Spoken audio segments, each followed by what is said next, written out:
and they give fucking 60 away a year. Anyways, just give the motherfucker one. Just give him one.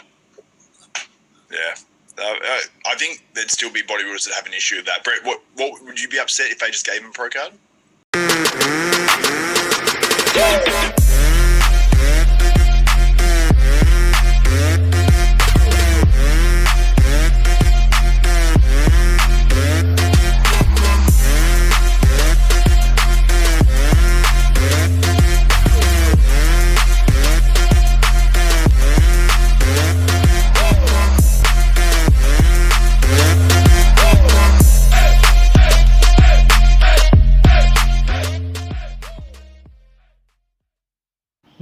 Yo, what's up guys? Back again with me, Bodybuilding Podcast Session right now.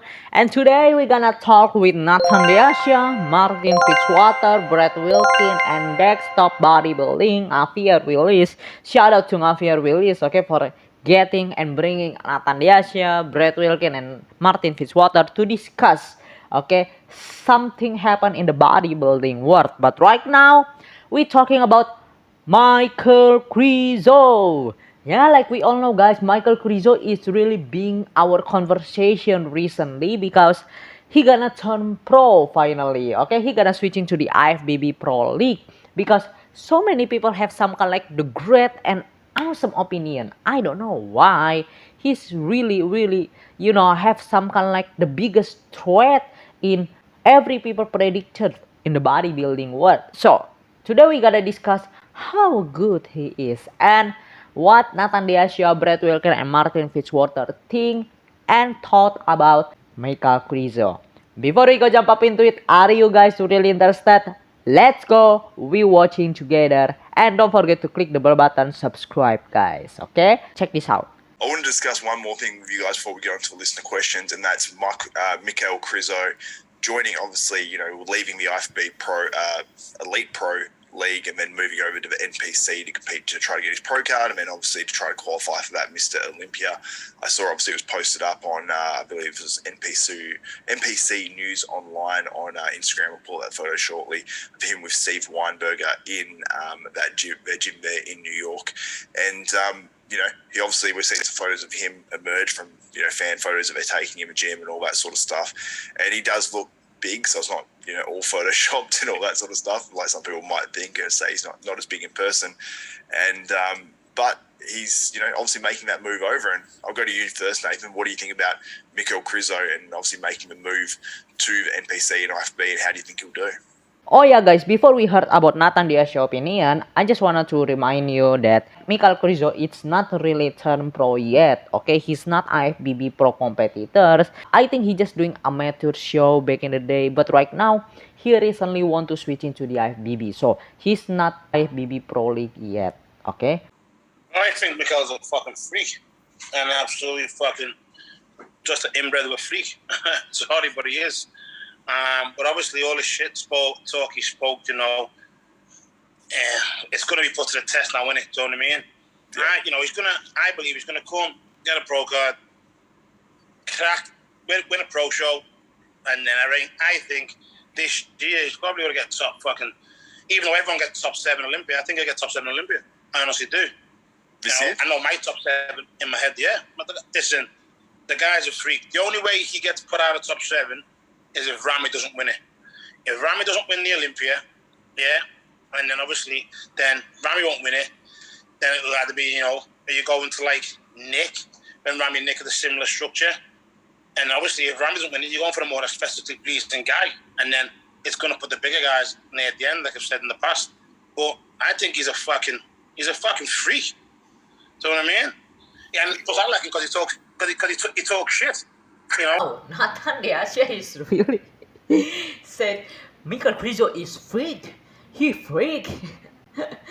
That's what our Nathan Deasha said. But yeah, I agree. Yeah, he's really absolutely freak. He have a freak factor. He have a symmetry and some kind of like the size factor also.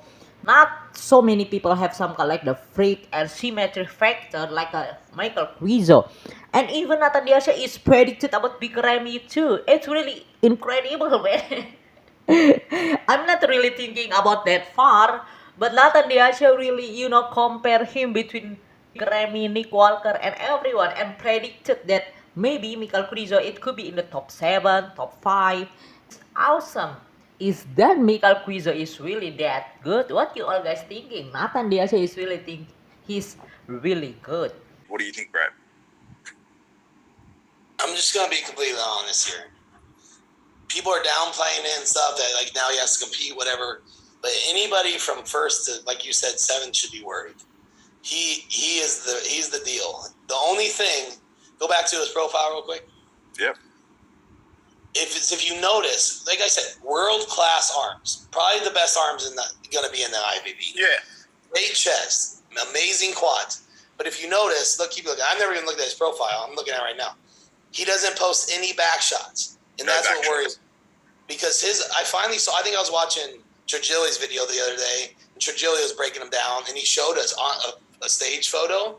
It's so weird. His back is like an amateur back, and this is something I've talked to with people in the past. But that also might be why his arms are so fucking good, is because I want to see him. Is he just using his arms on everything for back, and it just isn't growing his back? He only feels in his arms, because his arms are amazing, but his back is just not there. Like it's definitely that's actually better than what I saw. Maybe I just saw 2, but it's still not up to par with the rest of his body. So his biggest thing will be that he can't really improve his back now. He's going to be competing the next 2 months. I think if we see Brett Wilkin opinion here, Brett Wilkin breaking down about his back, okay, I can be agree that if we have the size factor and symmetry looking structure like a Michal Krizo, at least he have a great wider back, I think, and a little bit more thickness. Yeah, we can see like maybe Brandon Curry back, it's gonna be more awesome, okay? If Michal Krizo have Brandon Curry back, I think it's gonna be unbelievable, man. It's gonna be unbeatable, even I can say, yeah.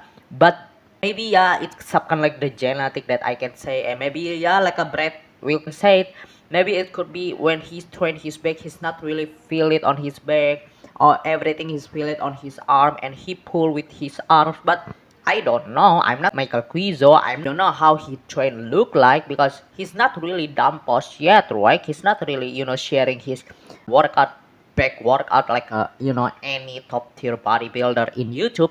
But I think that could be a little bit his issue, because not only Brett Wilkins said Michal Krizo have some kind of like the back issue, Jay Cutler also said, Milo Sarchev also said, everyone, okay? If you really understand what is bodybuilding look like, okay, yeah, I really agree that his weak point is his back. But it's just that moving forward. But I think he can definitely crack the top 5 in the Olympia. Have he release it.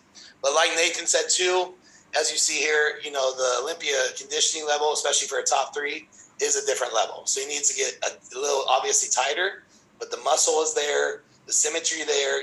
The waist is there for how big he is. It's gonna be fun to watch, man. That's for sure. Yeah, and he's like you said, his conditioning doesn't look like it's not dry.